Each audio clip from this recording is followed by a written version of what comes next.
Samuel Umtiti a été visé par des insultes racistes lors de la rencontre entre Lazio et Lecce ce mercredi 4 janvier 2023.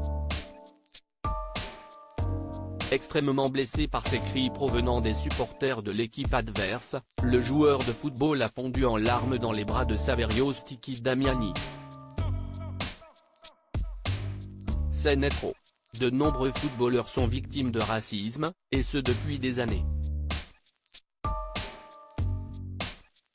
Récemment, plusieurs joueurs de l'équipe de France en ont fait les frais, notamment lors de la finale de la Coupe du Monde au Qatar.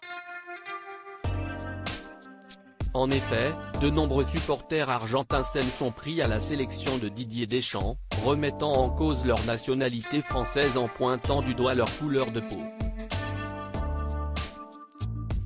On entend beaucoup d'insultes contre Kylian Mbappé depuis le début du défilé, et notamment des insultes racistes, a notamment rapporté un journaliste de BFM TV, présent sur place.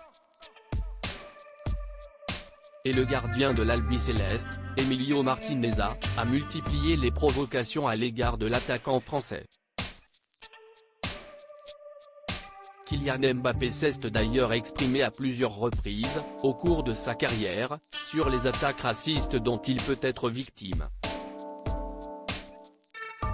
Traité de singe lors de l'Euro 2021, le Bleu avait déploré le manque de soutien de la part de la Fédération française de football, FFF.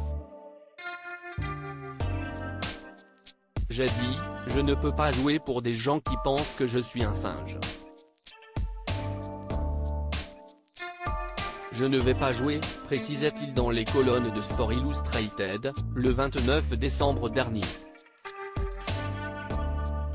Quelques semaines après la finale du mondial, c'est Samuel Umtiti qui a été visé. Samuel Umtiti visé par des cris racistes. Samuel Umtiti n'a pas pu retenir ses larmes. Lors de la rencontre entre Lazio et Lecce ce mercredi 4 janvier 2023, le défenseur central de Lecce, ainsi que son coéquipier Lamek Banda, ont été victimes d'insultes racistes, proférées par des supporters de l'équipe adverse qui chantaient dans les tribunes. Une situation que n'a pas supporté Samuel Umtiti. À la fin du match, il s'est effondré dans les bras de son président, Saverio Sticky Damiani, rapportent plusieurs médias dont Le Parisien. Le club a ainsi réagi dans un tweet, les chants racistes ont été submergés par ceux d'encouragement. Tout le peuple jaune et rouge a commencé à crier un seul nom, Umtiti. Une situation déplorable.